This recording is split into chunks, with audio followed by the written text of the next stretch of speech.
Brasil é um país formado pela miscigenação, e uma das etnias que mais estiveram presentes na história do nosso país foi a negra. Os africanos chegaram ao Brasil nos períodos colonial e imperial, por causa da escravidão, e trouxeram com eles traços fortes da cultura africana que podem ser encontrados em vários aspectos da cultura brasileira. No Artefato de hoje nós vamos conhecer os ritmos, as vozes e alguns personagens que marcaram a história através da cultura afro.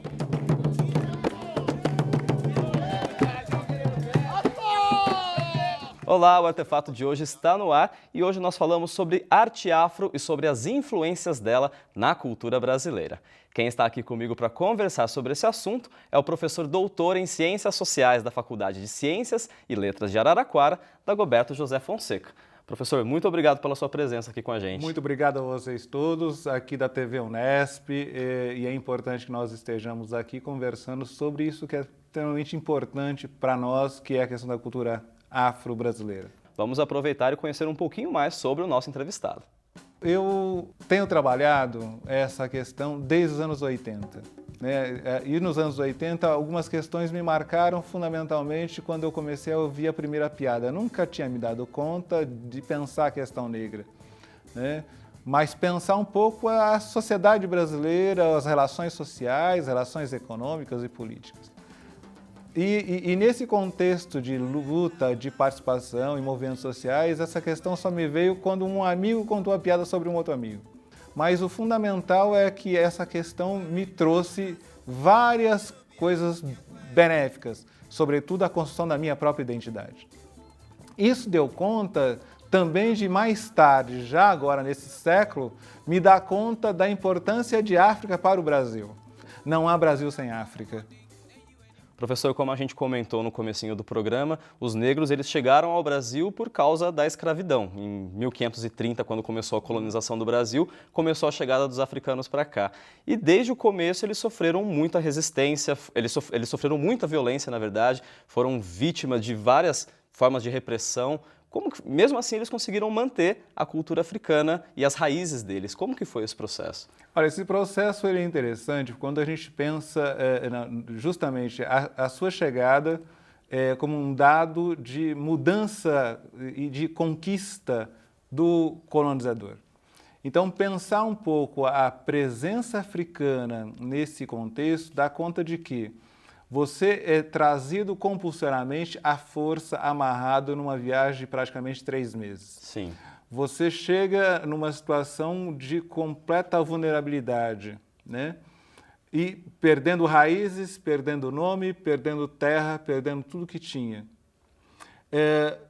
Esta cultura só foi possível ser mantida a partir do momento que as pessoas que estão vindo de África para o Brasil são pessoas que já portam um dado conhecimento da cultura de lá. Uhum. Portanto, não é uma cultura que vem de origem africana e que se instala aqui enquanto africana. Ela se instala aqui enquanto afro-brasileira desde o início por conta da adaptação à realidade brasileira. E até pela posição que o negro ocupava socialmente como escravo, acredito que essa cultura que ele conseguia manter ainda era vista de uma forma bem inferior também, Da mesma forma que ele era considerado um ser inferior, por isso ele era escravizado, essa cultura também era considerada inferior. Sim, a cultura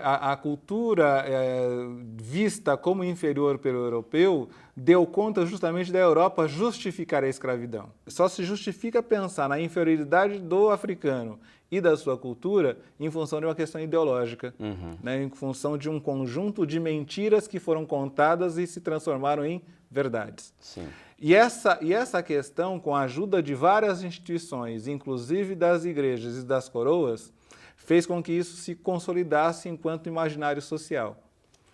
No entanto, quando a gente olha para esta realidade, dá conta de que temos que entender que o africano escravizado, ele é escravizado no seu corpo.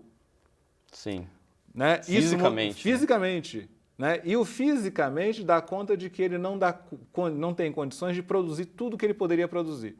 Então, aquilo que eu tenho dito, se ele tivesse as possibilidades de produzir tudo que ele pudesse livremente, talvez a gente tivesse um país muito diferente daquele que a gente tem hoje. Sim. A forma do negro manter as suas raízes, manter a sua cultura, a gente pode considerar que isso foi uma atitude de resistência dele também, com essa condição que ele vivia aqui no Brasil? de resistência porque era sobrevivência. Porque se você perde também aquilo que te liga à terra-mãe, você se perde efetivamente no contexto e você não sai do contexto do escravizado. Uhum. Então você teria que resistir e a sua resistência é a sua própria sobrevivência. Sim. Então as várias resistências foram feitas, desde suicídios, desde infanticídios, desde de você fugir para as matas, formar quilombos, deu conta de que você estava resistindo àquela situação. Sim. E é interessante a gente pensar o contexto de luta que está acontecendo na Europa também, as guerras europeias, as guerras napoleônicas, toda uma perspectiva iluminista e liberal que está acontecendo nesse período, Sim. que também faz com que essa população tenha conhecimento. Portanto, qual é o conhecimento? De que as pessoas estão lutando por liberdade na Europa. Nós também vamos lutar por nossa liberdade aqui. Sim. Isso vai dar a dimensão da luta política que houve neste país, neste período da história que a gente pouco conhece, mas deu conta de que nas fugas, nas revoltas, nas resistências, a população negra escravizada eliminou, matou senhores, Sim. sinhás, seus filhos, capatazes, feitores, né, Sim. que os oprimiam. Sim. A ponto de um negro submetido a um julgamento, ele dizer, eu não matei um homem, eu matei um lobisomem. Porque o homem era eu e ele me violentou ao longo da minha história, não só a mim, mas também aos outros. Sim. Isso a gente vai ver um pouco em Amistade. Sim, no né? filme Amistade. No filme Amistade. Legal. Bom, no próximo bloco a gente continua aqui então o bate-papo com o professor Dagoberto sobre cultura africana. Então, fique por aí.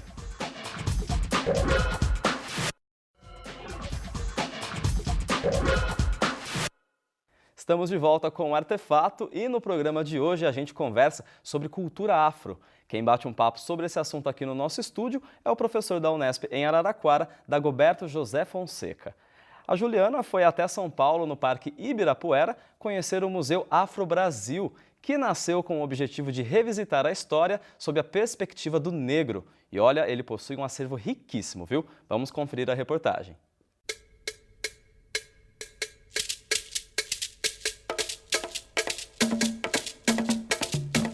Bom, hoje a gente vai conhecer esse lugar interessantíssimo, um lugar muito importante para a cultura afro, que é o Museu Afro Brasil. E quem vai nos apresentar esse lugar é o Renato. Renato, obrigada por nos receber aqui. Obrigado a vocês. Bom, qual a importância de um espaço como este museu? Então, esse museu Afro Brasil foi criado em 2004, né? E nós temos o objetivo de mostrar as nossas raízes culturais africanas. A história, né, a cultura afro-brasileira também é demonstrada aqui. E fisicamente é um lugar muito grande, muito espaçoso. Como são divididos os espaços aqui do museu? Realmente é um museu muito grande, temos 15 mil metros quadrados, né? Está disposto em 3 andares, né? 2 andares nós usamos para exposições temporárias, que duram em torno de 2, 3 meses. E o nosso acervo permanente está no andar de cima, no 2º andar, onde nós mostramos realmente nossas heranças culturais africanas. Bom, vamos dar uma volta aqui e conhecer um pouco mais sobre esse espaço? Vamos lá. Vamos.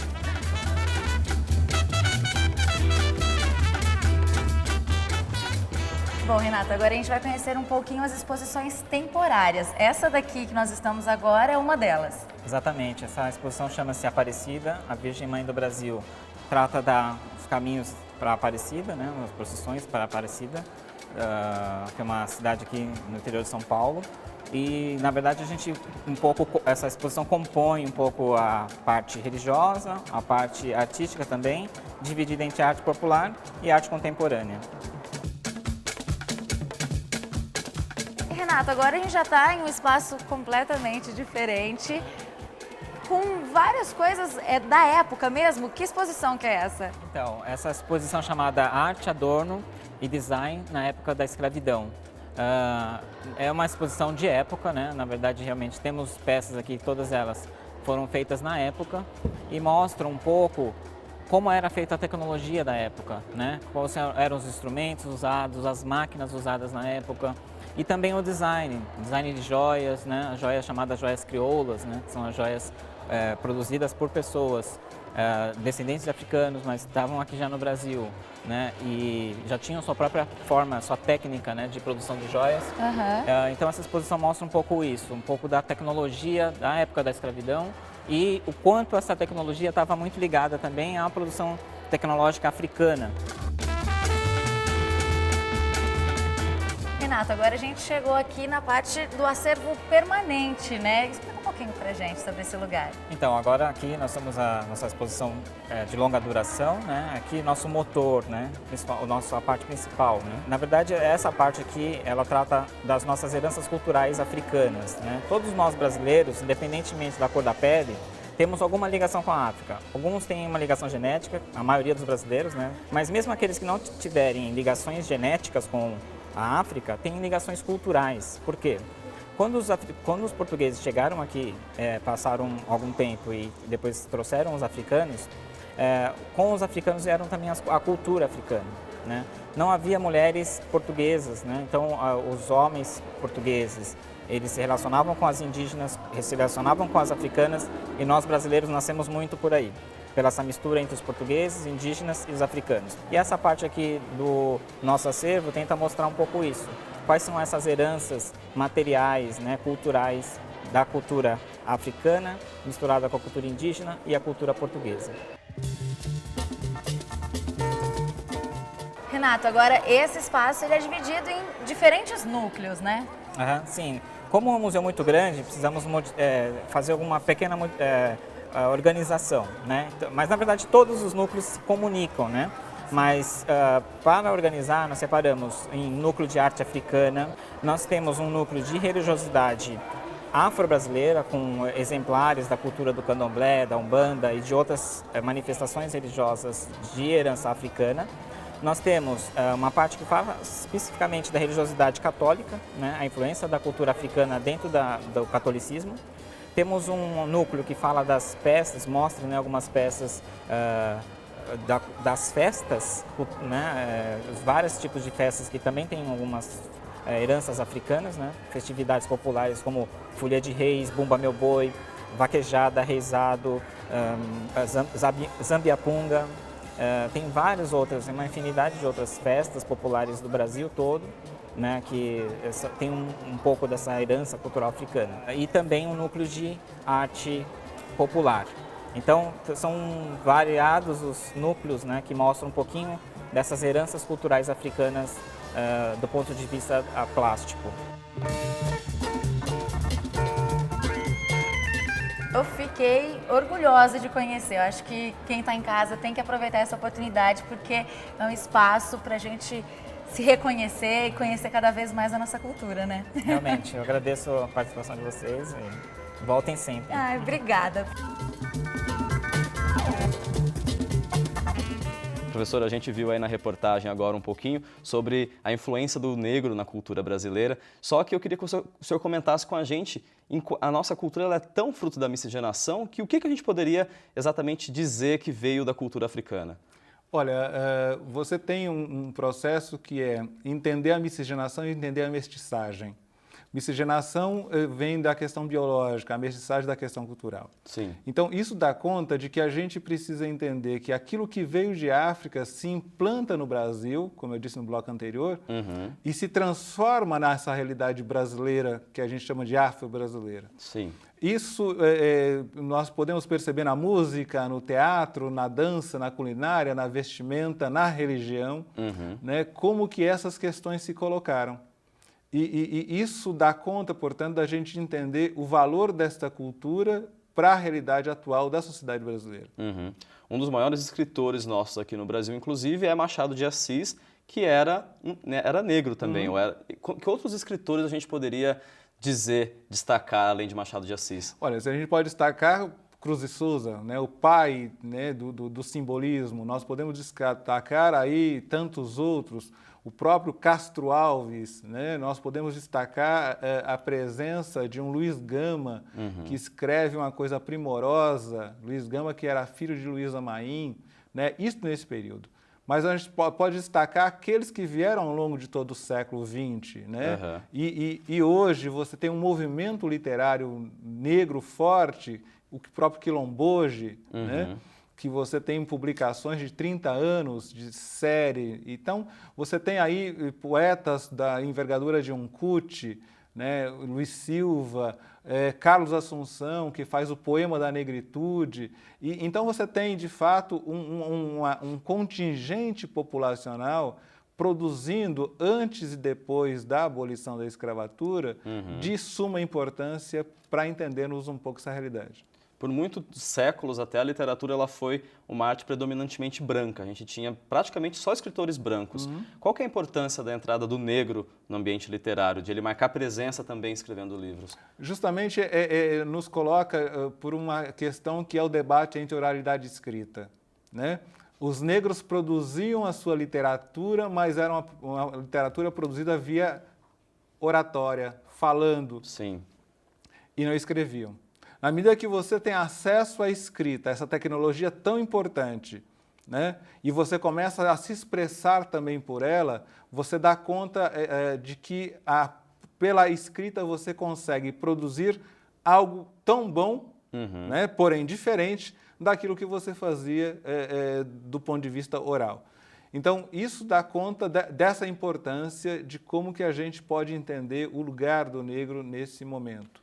Bom, a gente vai, depois de agora, comentar sobre a participação do negro na literatura. No próximo bloco, a gente continua falando de como a cultura africana ela se manifesta também no teatro e na música. Então, continue com a gente.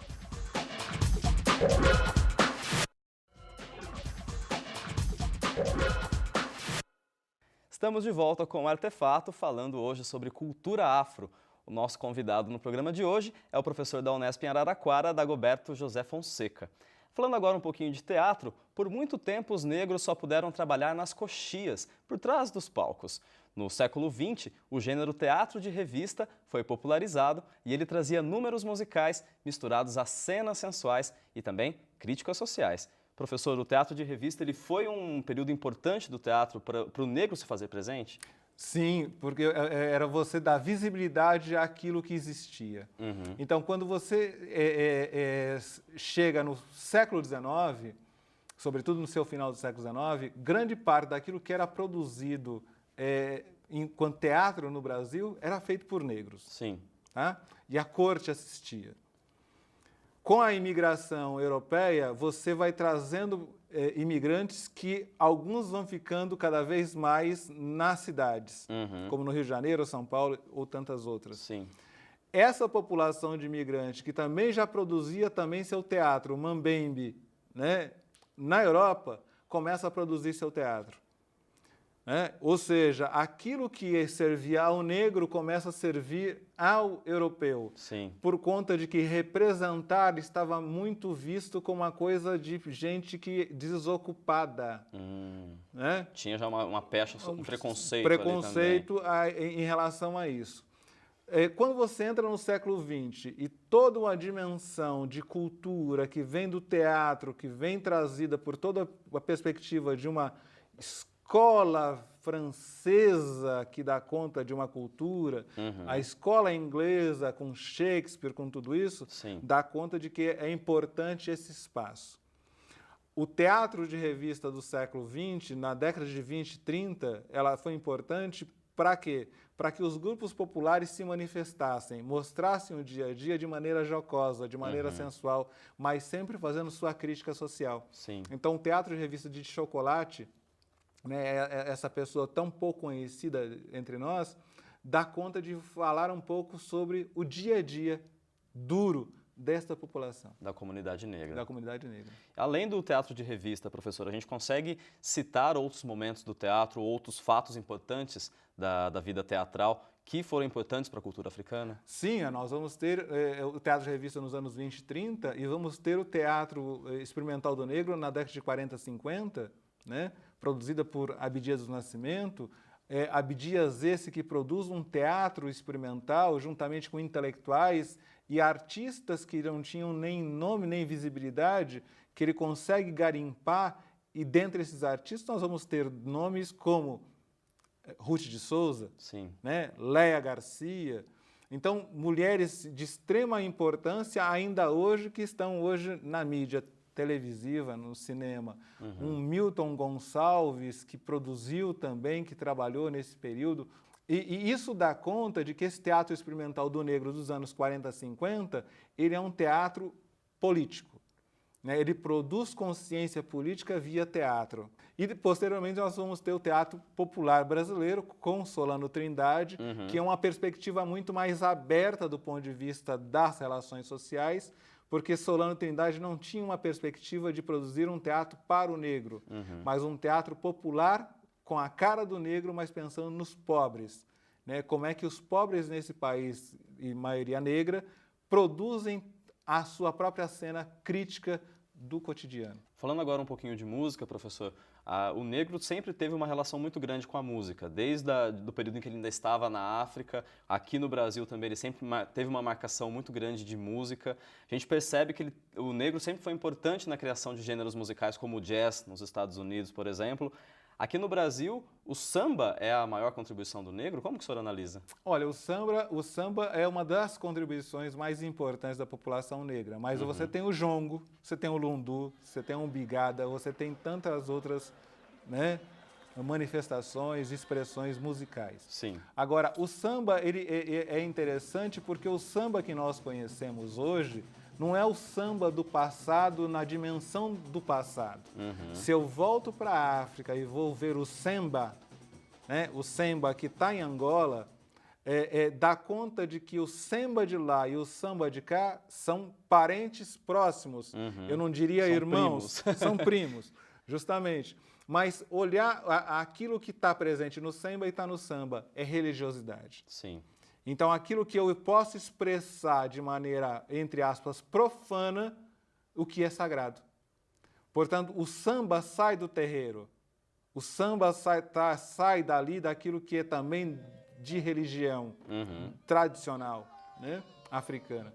Isso dá conta de como que a gente olha para o jongo, que é a mesma coisa. Sim. Tá? Isso dá conta de nós olharmos vários e vários ritmos musicais que está presente na cultura afro-brasileira e africana. Sim.